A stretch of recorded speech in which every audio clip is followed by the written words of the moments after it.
नमस्कार, मैं हिना रहमान प्रदेश समाचार न्यूज चैनल में आपका बहुत बहुत स्वागत करती हूं। और आज मैं अतरौली गनियावली गांव में मैं प्रशांत प्रधान जी के साथ उपस्थित हुआ। तो प्रधान जी अपना परिचय दीजिए।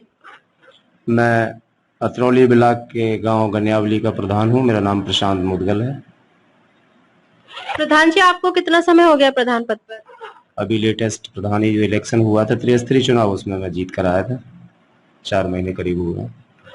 तो प्रधान जी आप जब प्रधान पद पर आए तो आपको गांव से क्या सपोर्ट, क्या समर्थन मिला?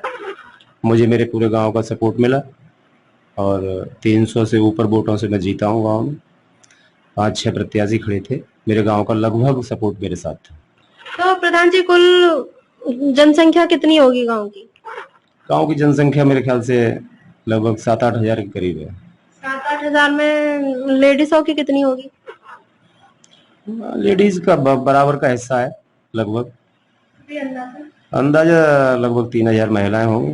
बच्ची जेंट्स 3,000 बच्चे और आदमी लगा के 3,000 होंगे, मेल और फीमेल। ऐसे मतलब अलग अलग नहीं पता? हाँ, अलग अलग नहीं मेरे को एक्चुअली। मतलब 10 साल तक के बच्चे कितने होंगे? 10 साल तक के बच्चे भी काफी होंगे। अंदाजा फिर भी लगभग मेरे ख्याल से 500-600 बच्चे तो होंगे 10 साल तक के। 1000 भी हो सकते हैं 10 साल तक। प्रधान जी आंगनबाड़ी है आपके यहाँ? हाँ, आंगनबाड़ी के 3 केंद्र हैं हमारे यहाँ। तो आंगनबाड़ी में कितने टीचर हैं? 3 ही महिलाएं हैं आंगनबाड़ी हमारे यहाँ। तो प्रधान जी राशन जो आता है आंगनबाड़ी में बच्चों का, वो टाइम से मिल रहा है? हाँ, बच्चों को वो आंगनबाड़ी का राशन मेरे ख्याल से उन्होंने सरकार ने कुछ अलग से उसमें अमेंडमेंट किया है। पहला राशन जो है वहां से मिलता था। बच्चों का जो राशन है वो डीलर के यहाँ से मिलता है, और जो महिलाएं, जो गर्भवती महिलाएं और एक और कुछ होता है, वो आंगनबाड़ी के यहाँ से मिलते हैं। तो मतलब क्या क्या मिलता है बच्चों को? जो मिलता है वो क्या मिलता है? गेहूं और चावल मिलते हैं बच्चों को। तो शायद मेरे ख्याल से गेहूं चावल तो बच्चों के लिए, और उनके लिए जो गर्भवती महिलाएं और जो एक कैटेगरी और होती है, मेरे को ध्यान नहीं है उसका, उनके लिए घी, तेल, दाल है और ये सब मिलती है। 3 साल तक के जो बच्चे होते हैं उन्हें रिफाइंड और दाल दी जाती है। वो मिलता है। और प्राइमरी स्कूल है? हाँ, प्राइमरी पाठशाला। प्राइमरी स्कूल में कितने टीचर हैं? प्राइमरी स्कूल में लगभग 7-8 टीचर हैं। 7-8 टीचर। क्लासें कितनी है? क्लासें 5 तक क्लासें हैं। 5 तक क्लासों में लाइट की व्यवस्था है? हाँ, लाइट की व्यवस्था है, पंखे वंखे भी हैं। तो और मतलब पानी वगैरह ये सब चीज है कंप्लीट? पानी भी है, समर लगा हुआ है, रनिंग वाटर का भी उसमें लगा बनवाया है मैंने अभी लेटेस्ट। दूसरा, नाली और नाले नहीं है गांव में। जी अभी हम लोग भी आए थे, हमने ये समस्या देखी थी, पानी वगैरह भर रहा है। हाँ, पानी की निकासी नहीं है एक्चुअल। सबसे ज्यादा बुरी स्थिति हमारे यहाँ है पानी निकासी। दूसरा ये है कि कचरा का प्रबंधन है, वो कचरा का प्रबंधन नहीं हो पा रहा है। वेस्ट जो आता है जानवरों का, वो सड़क पर डाल देते हैं लोग। गाँव में घुसते ही आपको घूरे मिले होंगे। इससे भी थोड़ा सा मुझे हर गांव के आसपास जितने भी घूरे पड़े हैं रोडों पे, वो मेरे को हटवाने मेरी फर्स्ट प्रायोरिटी पे है। दूसरा, इधर मेरे को एक सबसे बड़ी समस्या ये है कि हमारा गांव हिंदू बाहुल्य गांव है। हमारे गांव मुसलमान भी रहते हैं। मुसलमानों के 3-3, 4-4 वो हैं कब्रिस्तान है, लेकिन हिंदुओं के लिए एक भी शमशान गाँव में नहीं है, और ना ही कोई अलॉट है जमीन शमशान के लिए। तो मेरी फर्स्ट प्रायोरिटी गाँव में शमशान के लिए है। बहुत अच्छा प्रधान जी। तो प्रधान जी आपने सैनिटाइजर कितनी बार कराया? मैंने 2-3 बार सैनिटाइज करा दिया है गाँव। वैक्सीनेशन कितनी बार हो चुका है? वैक्सीनेशन मेरे गांव में 2 बार वैक्सीनेशन हो चुका है। मेरे गांव में ज्यादातर लोगों को सेकंड डोज भी हो गई है। मैंने गांव में कैंप लगवा चुका हूं 2-3 बार, और लोगों को ज्यादातर वैक्सीनेशन हो चुका है। लेकिन कुछ समस्या हमारे गांव में आ रही है मोमडन्स में। अच्छा, वो लोग नहीं लगा? वो लोग मुसलमान लोग जो है, वो जो पढ़े लिखे हैं वो उन्होंने लगवा लिया है, लेकिन ज्यादातर लोग जो है 90% लोगों ने नहीं लगवाया है। उनको थोड़ा समझाने की जरूरत है। अभी समझ नहीं पा रहे हैं, बहुत समझा लिया मैंने। वो तो ये सोचते हैं कि मोदी जी इसमें कुछ मिला के लगवा रहे हैं हमारे। ये सबसे बड़ी इलिटरेट लोग हैं, समझ नहीं पाते हैं। कोई एक बंदा कोई कुछ कह दे तो उसको मान लेते हैं, वो मानते नहीं। अब इसके लिए कोई ना कोई कड़ा प्रयास किया जाएगा। बिल्कुल प्रधान जी। तो प्रधान जी इस टाइम मलेरिया और डेंगू का ज्यादा वो चल रहा है, तो इसके बारे में आपने कुछ मीटिंग वगैरह रखी यहाँ पर? मैंने अभी कोई मीटिंग नहीं रखी है। हमारे यहाँ ऐसा कुछ नहीं है गाँव में, ना हमारे यहाँ मलेरिया। गाँव में तो नहीं है, मतलब बुरा वक्त आने में टाइम नहीं लगता है। मैं एक दो बार हॉस्पिटल CSC पर उनको बोल चुका हूँ कि हमारे यहाँ जो है छिड़काव विड़काव करवाइए। अब देखो 1-2 दिन में छिड़काव होने की व्यवस्था कर दी है उन्होंने। जैसे आंगनवाड़ी है, प्राइमरी स्कूल में, वहाँ बच्चों को समझाएं खुला हुआ कुछ भी सामान घर में ना रखें, पानी है, खाने की चीजें हैं, कुछ भी, क्योंकि डेंगू जो होता है हमेशा साफ पानी पर बैठता है, इसलिए कहीं पानी भरा हुआ है जगह जगह, इससे नुकसान हो। हाँ बिल्कुल हो सकता है। हम बच्चों को स्कूलों में बार बार उनको बोलते हैं, उनके घर वालों को भी अवेयर कर रहे हैं कि घर में पानी भरा हुआ ना रखें उसको। हाँ, कहीं भी पानी अगर इकट्ठा है तो उसको जो है फेंक दें। दूसरा, अपनी नालियों में को साफ रखें। वैसे मेरा सफाई कर्मी आता है और मैं नालियों में ज्यादातर सफाई रखवाता हूँ गाँव में। तो प्रधान जी, आपके गांव में बाजार लगता है? नहीं, हमारे गाँव कोई बाजार नहीं लगता। तो यहाँ से कितनी दूरी पर जाना होता है? यहाँ से 4 किलोमीटर अतरौली है। और अभी लेटेस्ट 3-4 काम पेंडिंग पड़े हुए हैं, क्योंकि फसल बो रखी है लोगों ने, तो इसलिए फसल में नुकसान ना हो इसलिए मैंने रोक दिया है फिलहाल काम। विधवा औरतें कितनी हैं आपके? विधवा तो ज्यादा नहीं है, मेरे ख्याल से 15-20 विधवाएं होंगी। 15 में कितनों की पेंशन बंधवा चुके हैं आप? विधवाओं की पेंशन मेरे ख्याल से मुझसे पहले बन चुकी हैं कुछों की। 1-2 महिलाएं हैं जो कि मैं प्रयास कर रहा हूँ बनवाने का, और मैं कागज भी उनका कंप्लीट करवा चुका हूँ। तो अभी जो फिलहाल आपके अंडर में है, अभी थोड़ी मतलब कितनी बनवाई आप? मैंने अभी ब्लॉक स्तर पर यहाँ से पहुंचा दी है। मैंने करीबन 10 या 11 पेंशन जो है मैं पहुंचा चुका हूँ अभी। वृद्धा पेंशन? वृद्धा पेंशन और विधवा पेंशन, उसमें दोनों सम्मिलित हैं। दोनों सम्मिलित।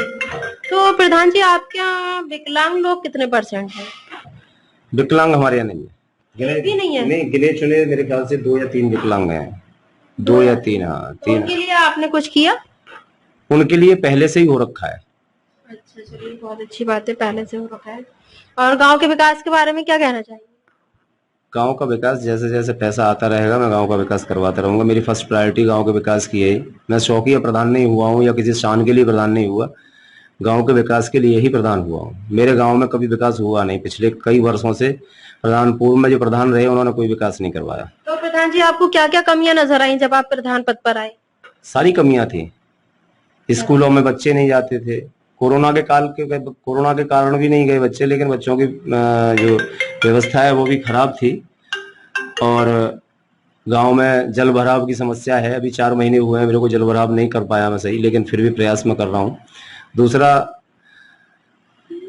नाली और नाले नहीं है गांव में। जी, अभी हम लोग भी आए थे, हमने ये समस्या देखी थी, पानी वगैरह भर रहा है। हाँ, पानी की निकासी नहीं है। एक्चुअल सबसे ज्यादा बुरी स्थिति हमारे यहाँ है पानी निकासी। दूसरा ये है कि कचरा का प्रबंधन है, वो कचरा का प्रबंधन नहीं हो पा रहा है। वेस्ट जो आता है जानवरों का वो सड़क पर डाल देते हैं लोग। गांव में घुसते ही आपको घूरे मिले होंगे। इससे भी थोड़ा सा मुझे हर गांव के आसपास जितने भी घूरे पड़े हैं रोडों पे वो मेरे को हटवाने मेरी फर्स्ट प्रायोरिटी पे है। दूसरा, इधर मेरे को एक सबसे बड़ी समस्या ये है कि हमारा गांव हिंदू बाहुल्य गांव है। हमारे गांव मुसलमान भी रहते हैं। मुसलमानों के 3-3, 4-4 वो हैं कब्रिस्तान है, लेकिन हिंदुओं के लिए एक भी शमशान गाँव में नहीं है, और ना ही कोई अलॉट है जमीन शमशान के लिए। तो मेरी फर्स्ट प्रायोरिटी गाँव में शमशान के लिए है। बहुत अच्छा प्रधान जी। तो प्रधान जी, आपने सैनिटाइजर कितनी बार कराया? मैंने 2-3 बार सैनिटाइज करा दिया है गाँव। वैक्सीनेशन कितनी बार हो रहे हैं कुछ भी, क्योंकि डेंगू जो होता है हमेशा साफ पानी पर बैठता है, इसलिए कहीं पानी भरा हुआ है जगह जगह, इससे नुकसान हो। हाँ बिल्कुल हो सकता है। हम बच्चों को स्कूलों में बार बार उनको बोलते हैं, उनके घर वालों को भी अवेयर कर रहे हैं कि घर में पानी भरा हुआ ना रखें उसको। हाँ, कहीं भी पानी अगर इकट्ठा है तो उसको जो है फेंक दें। दूसरा, अपनी नालियों में को साफ रखें। वैसे मेरा सफाई कर्मी आता है और मैं नालियों में ज्यादातर सफाई रखवाता हूँ गाँव में। तो प्रधान जी, आपके गांव में बाजार लगता है? नहीं, हमारे गाँव कोई बाजार नहीं लगता। तो यहाँ से कितनी दूरी पर जाना होता है? यहाँ से 4 किलोमीटर अतरौली है। और अतरौली मार्केट करने जाते हैं? अतरौली ही मार्केट करने जाते हैं। तो अतरौली में तो यह है कि वहाँ कोई पैट वैट भी लगती है? पैठ नहीं लगती हैं, बाकी बाजार तो पूरा अतरौली का है ही है हमारा। हाँ, सब कुछ मिलता है, दवाइयाँ मिलती हैं, सब कुछ सही है। तो ये आशा जो होती है, आशा ये दवाइयाँ वगैरह ये देती हैं? हाँ, आशा जैसे जैसे उनको हॉस्पिटल से गाइडलाइन मिलती रहती है तो वो दवाइयों का वितरण करती रहती हैं। वैसे आशाओं का काम भी ठीक है। आशाएं कभी हमारे गांव की जो आशाएं हैं, 3 आशाएं हैं मेरे गांव में, तीनों आशाएं अपने अपने काम पर लगी हुई हैं। यहाँ तक कि मतलब आंगनवाड़ी में आशा है जो है आपके यहाँ सब ठीक काम चल रहा है? वेल सेटल काम है, कोई दिक्कत हमारे यहाँ नहीं है। मेरे को अभी कोई ऐसा नहीं लगा कि वो उनसे कोई दिक्कत हो। मेरे को बच्चों को भी कोई दिक्कत नहीं है, समय समय पर उनको मिलता है, जो सरकार की तरफ से मिलता है वो बांटती हैं वो। तो मतलब प्रधान जी आपका कार्य कोई लेखपाल से तो कोई प्रॉब्लम नहीं है, काम कर लेते हैं यहाँ पे? हाँ नहीं, लेखपाल से भी हमें कोई प्रॉब्लम नहीं है। अभी हमारे यहाँ एक भर्ती हुई है, मिनी सचिवालय पे हमारे यहाँ एक लड़के की भर्ती हो गई है, कंप्यूटर ऑपरेटर की। वो सारे काम अब देखा करेगा। जो देखो सरकार ने ये भी उसको सारे काम हो चुके हैं, बस ट्रेनिंग बाकी है शायद उसकी। तो वो तो प्रधान जी कुछ और कहना चाहेंगे गांव के विकास के बारे में? गाँव के विकास के बारे में ये जितना भी हमें मिलता रहेगा, हमें बार बार हमें ऊपर से जो भी आदेश होगा हम उसका अनुपालन करेंगे। सरकार का, मोदी जी और योगी जी की जो भी हमें गाइडलाइन मिलेगी या जो भी उनकी इच्छा है, जो भी उनका मुख्य ध्येय, तो 3 चीजों पर ज्यादा उनका फोकस है, आपका शिक्षा, स्वास्थ्य और सफाई पर। तीनों तो पर। प्रधान जी राशन डीलर कैसा चल रहा है राशन आपका? हमारे यहाँ राशन डीलर समय समय पर राशन बांटता है, कोई धांधलेबाजी नहीं। हमारे यहाँ 5 किलो का मतलब 5 किलो, ऐसा कुछ नहीं है कि वो कम तोली घटतोली नहीं करता। नहीं, ज्यादातर गांव में समस्याएं आ रही हैं, कोई 4 किलो, कोई मतलब वो मंथली 2 बार मिलता है तो वो एक ही बार दे रहे हैं, अंगूठा लगवा लेते हैं। इसलिए मैं पूछ रही थी आपके यहाँ तो कोई दिक्कत नहीं? हमारे यहाँ दोनों बार बढ़ता है, एक बार फ्री वाला बढ़ता है, एक बार पैसे वाला बढ़ता है। दोनों बार 5-5 किलो ही मिलता है, किसी को एक पाव भी कम नहीं मिलता। अभी तो पैसे वाला नहीं आ रहा, अभी तो फ्री ही मिल रहा है दोनों बार। हो सकता है फ्री मिल रहा हो, मुझे इसकी जानकारी, लेकिन 2 बार मिलता है, दोनों बार ही बढ़ता है उसका। बहुत बहुत धन्यवाद प्रधान जी। ऐसे ही वीडियोस देखने के लिए सब्सक्राइब करें प्रदेश समाचार नेटवर्क और लेटेस्ट वीडियोस के नोटिफिकेशन के लिए बेल आइकन दबाना ना भूलें।